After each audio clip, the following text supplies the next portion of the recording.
Everyone, welcome to what car India. Maruti के pavilion में आज जो सबसे बड़ा अनवेल हुआ है वो है मारुति सुजुकी जिम्नी का 5 डोर जिम्नी। फाइनली इंडिया में आ गई है। बहुत सालों से इसकी चर्चा चल रही थी और अब आप इसे इन फ्लैश देख सकते हैं। इसके साथ साथ यहाँ पर और बातचीत करने के लिए मेरे साथ मौजूद है मारुति सुजुकी के mister CV Raman. Thank you so much हमारे लिए समय निकालने के लिए। रमन सर, पहला सवाल, जिम्नी एक ऐसा प्रोडक्ट है जिसका हम सब बहुत सालों से इंतजार करते हैं। कई बार मैंने आपसे सवाल पूछा है कि कब आ रही है कब आ रही है, लेकिन अब जब ये आई है तो ये आपको क्या लगता है किस कस्टमर को टारगेट करेगी? देखिए, हमारा रिसर्च ये बताता है कि today customer is aspiring changing. एक लाइफस्टाइल कस्टमर का एक डायरेक्शन बदल रहा है और वो मतलब वीकेंड पे एक्सप्लोर करने के लिए, एक्सपीरियंस गेन करने के लिए, एक्सपीरियंशियल जो उनका जो जो एक थिंकिंग है, इस तरह के जो कस्टमर हैं वो एक्सप्लोर करना चाहते हैं और वो हमें लगता है कि they would be looking at this kind of a product. There has been a lot of request and requirement from media like yourselves, enthusiasts like off-roading clubs, and from general public.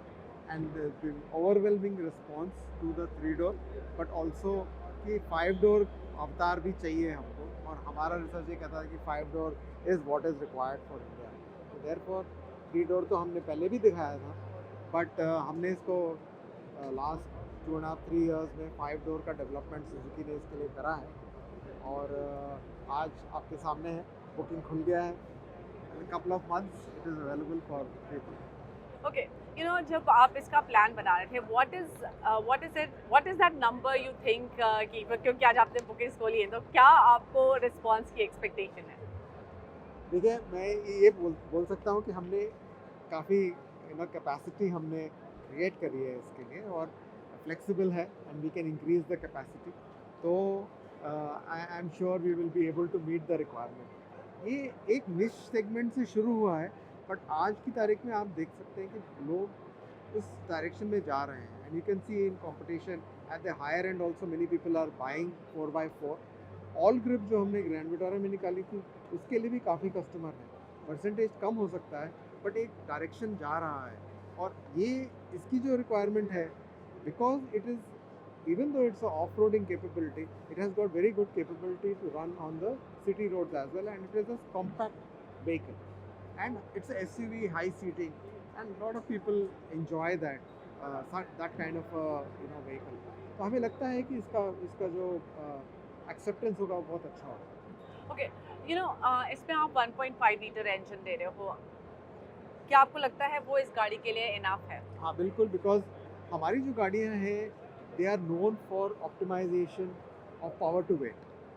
तो उसके हिसाब से even though it is a ladder frame, even though it is a 4x4, transfer box है इसके अंदर में, differential है, but इसके बावजूद we have a good power to weight ratio and it has very good off roading capability. अगर आपने 3-door अगर आपने कहीं बाहर चलाई है तो आपको उसी तरह का फील इसमें आपको मिलेगा and it is good enough for the Indian market.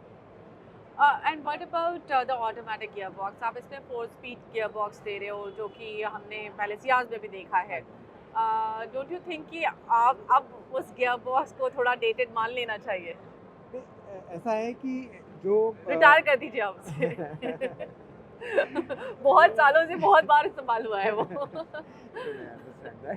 तो I understand the feedback, but उसके मैं ये कहना चाहूँगा कि एक प्रूवन इंजन और मैनुअल ट्रांसमिशन और 4-speed ऑटोमेटिक का ऑलरेडी एक प्रूवन हमारे पास 3-door में चल रहा है वर्ल्ड ओवर, और ये ग्लोबल लॉन्च है। It is not just for India but it is also going to be exported world wide.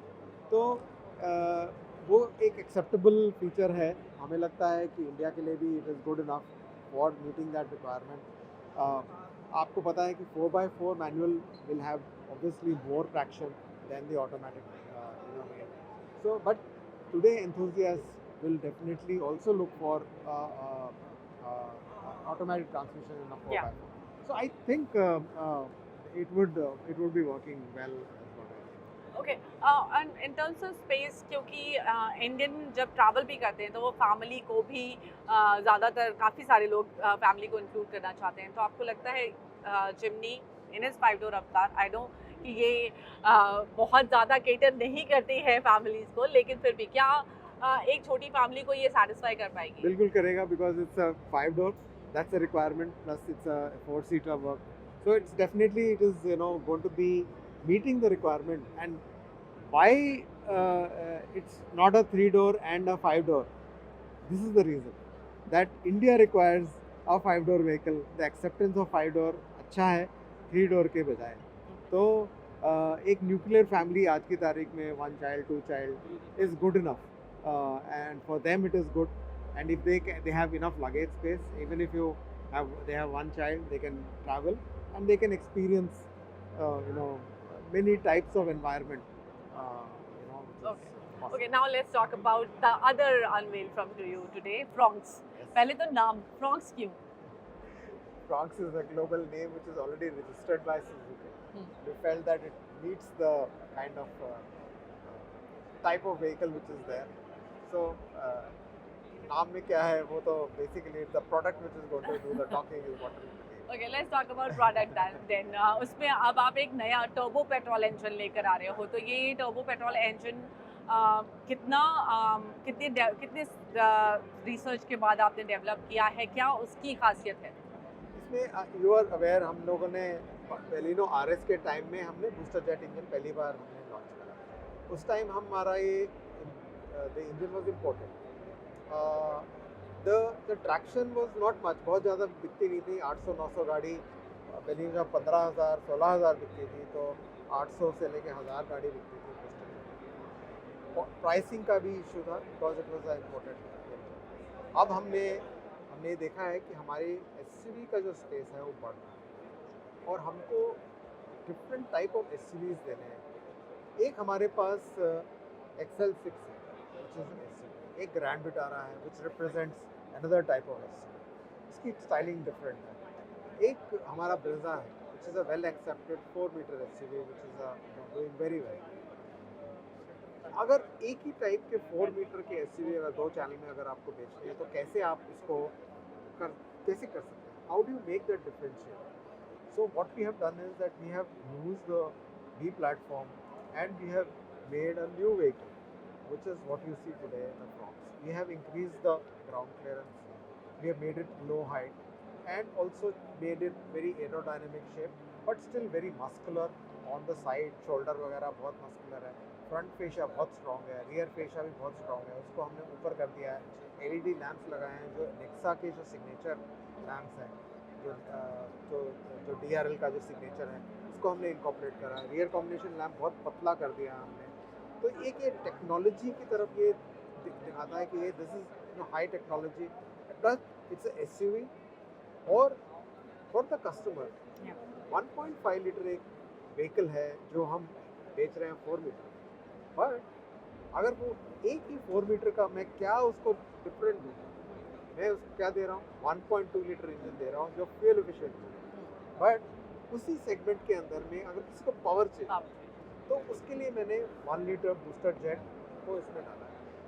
इसका डिफरेंस यही है कि तब से लेके अब तक हमने जो चेंज करा है प्लान में, हमने उसको लोकलाइज कर दिया और उसको हमने ISG टेक्नोलॉजी जो हमारी smart hybrid progressive hybrid technology, वो भी हमने इसको साथ में इंक्लूड करा है, जिससे कि फ्यूल एफिशिएंसी का भी इम्प्रूवमेंट हो और पावर टू वेट रेशियो के हिसाब से वो जो एक्सिलरेटिंग फील जो होता है ना, जो कस्टमर चाहता है SUV के अंदर में, वो इसके अंदर में आप ओके. इसके साथ क्योंकि EVX भी आपने अनवील की है और अगेन मारुति की तरफ से अगर EV आती है तो उसके बारे में एक्साइटमेंट बहुत रहता है. तो मुझे आपसे ये सवाल पूछते हैं कि EVX अभी कॉन्सेप्ट फॉर्म में है, इसका लॉन्च क्या टाइमलाइन हम एक्सपेक्ट कर सकते हैं? As we have explained, ground up platform है. डिटेल्स तो आपको पता ही है in terms of battery and range. SUV है, ये भी पता है. इसी तरह का SUV हो सकता है बिकॉज ये डिज़ाइन क्यूज जो हैं बहुत स्ट्रॉन्ग SUV है. 4x4 होगा और लोकल होगा. लोकल मैन्युफैक्चरिंग हम करेंगे। 2025 तक हमारा प्लांट लगेगा। इसके अंदर में हम मैन्युफैक्चरिंग प्लांट और not just of the EV but also हम बैटरी प्लांट के लिए भी हम इन्वेस्ट कर रहे हैं। तो सुजुकी इन्वेस्टमेंट टोटल जो है इसके अंदर में 10,000 करोड़ का इन्वेस्टमेंट हम इसमें करेंगे। तो obviously we are committed towards electrification. ये हमारा एक कमिटमेंट है सुजुकी और मारुति सुजुकी का टुवर्ड्स इलेक्ट्रिफिकेशन ऑफ व्हीकल्स। तो जस्ट टू ऐड कि सस्टेनेबिलिटी एक हमारा थीम है इस पेविलियन का। कार्बन न्यूट्रल की तरफ अगर हम बढ़ें तो कैसे हम कर सकते हैं electrification, hybridisation, strong hybrid, mild hybrid, smart hybrid, progressive, CNG in a big way, ethanol, flex fuel. और इसके आगे हम ये देखेंगे कि सीबीजी और बायोगैस हम कैसे इसको हम इस्तेमाल करें। इससे आज की तारीख में जो हमारा लोएस्ट कार्बन फुटप्रिंट है, आगे जाके भी ये हमको एड करेगा कि हम इसको कार्बन फुटप्रिंट को हम कम कर सकें। तो एक हमारा थिंकिंग है, एक विजन है कि electrification, partial electrification, ice engine improvement, ice engine with alternate fuel. इससे क्या होगा कि जो क्रूड ऑयल की जो खपत है वो कम होगी और जो एग्रेरियन इकॉनमी है, जो एथेनॉल हम ग्रेन जो सरप्लस फूड ग्रेन है उसको हम यूज़ कर सकते हैं। तो इस तरह की सोच सरकार की है, हम उसके साथ में जुड़े हैं। ओके, मेरा सवाल यहाँ पर ये कि EVX जो आपने दिखाई है वो 4.3 मीटर लॉन्ग है। क्या आपको लगता है छोटी EVs पर भी आप फोकस करेंगे जो कि लेंथ में थोड़ी छोटी हो, ज़्यादा अफोर्डेबल हो? I am just saying because ज़्यादा अफोर्डेबल EV। तो मैं इसको इसी के लिए मैंने समझाया था कि ये हमारे डिफरेंट टेक्नोलॉजीज़ हैं और हमारे 14 ब्रांड हैं, 15 ब्रांड हैं, लोएस्ट एंड से लेके हाईएस्ट एंड। हर एक की एब्जॉर्प्शन कैपेसिटी कस्टमर के लिए और बेनिफिट वैल्यू प्रोपोजिशन अलग अलग है। तो उसको मद्देनज़र रखते हुए हमने ये सारी जो टेक्नोलॉजीज मैंने अभी दिखवाई हैं, ये डिफरेंट ब्रांड्स में we will be able to incorporate so that we are able to reduce the carbon footprint. हो सकता है कि जो हायर प्राइस जो गाड़ियाँ हैं उसके अंदर में एब्जॉर्प्शन कैपेसिटी ईजियर रहता है तो स्टार्ट में। आप वर्ल्ड ओवर आप देखेंगे EV adoption is happening at the higher end and it is then slowly coming down to the lower end. So अब हमने अभी I will not be able to divulge exactly where is that sweet spot, but yes, it is going to be competitive is what I will say for the range and for the battery capacity which we are showcasing. One last question, hybrid tech आपने Grand Vitara में डाल दिया, क्या आपको लगता है एक case ये भी बनता है कि वैसी ही टेक, हाइब्रिड टेक, उससे थोड़ी छोटी गाड़ियों में भी इस्तेमाल हो? वेल ये एक थॉट है कि हम क्या कर सकते हैं उसके लिए भी, बट आज की तारीख में हमारे पास सिर्फ ये जो THS है, टोयोटा का हाइब्रिड सिस्टम है, वही हम डाल पाए हैं। आगे ऑब्वियसली टेक्नोलॉजी और कार्बन न्यूट्रलिटी और कार्बन फुटप्रिंट को कम करने के लिए अनेक तरह के प्रयास हम करते रहेंगे। जो मैंने 5-6 टेक्नोलॉजीज बोली थी वो हम तो कर ही रहे हैं। इसके अलावा एक प्रयास है सरकार की तरफ से हाइड्रोजन का, तो हाइड्रोजन CNG या हाइड्रोजन बेस्ड इंजन भी एक पॉसिबिलिटी है। तो उसके लिए हमने अभी काम नहीं करा है, बट मैं ये बोल रहा हूँ कि सरकार की तरफ से एक डायरेक्शन है कि अच्छा we should go towards hydrogen. तो हो सकता है आज की तारीख में आप देख रहे हैं आज भी many manufacturers have started showing hydrogen based engines. तो हमें लगता है कि एक अपॉर्चुनिटी है कि हाइड्रोजन एंड CNG मिक्स अगर आप करें तो आप एग्जिस्टिंग CNG व्हीकल्स में अगर मॉडिफाई करके इसको इस्तेमाल कर सकते हैं तो आप कार्बन फुटप्रिंट कम कर सकते हैं। यहाँ पे एक सवाल, क्योंकि इतनी सारी टेक्नोलॉजीज़ की बात हो रही है and every technology development requires a huge R&D and that means investment. तो अभी investments, that is my headache. How are you managing your investment? तो दो चीज़ें हैं, इन्वेस्टमेंट के अलावा other thing is also about where to concentrate your energies. Yes, and how do I provide the resources to be able to do that, and that's the challenge for the R&D function today, that multiple technologies, just not on the powertrain but also on other technologies।